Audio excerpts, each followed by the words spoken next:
धडगाव तालुक्यातील तिनसमाळ घाटात मध्यरात्री कोसळलेली दरड हटविण्याचे काम पूर्ण, वाहतूक पुन्हा सुरळीत.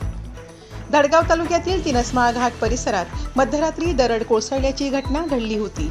या घटनेमुळे तिनसमाळ पर्यटनस्थळी जाणारा घाट रस्ता बंद झाला होता. घाटातील मोठमोठे दगड आणि मातीचा ढिगारा रस्त्यावर आल्याने वाहतुकीस अडथळा निर्माण झाला होता. मात्र संबंधित विभागाच्या यंत्रणेकडून तातडीने कार्यवाही करत रस्त्यावर पडलेले दगड व माती हटविण्याचे काम पूर्ण करण्यात आले आहे.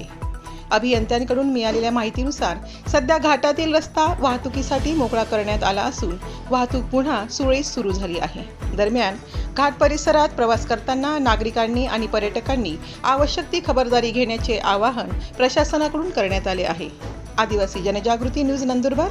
नमस्कार.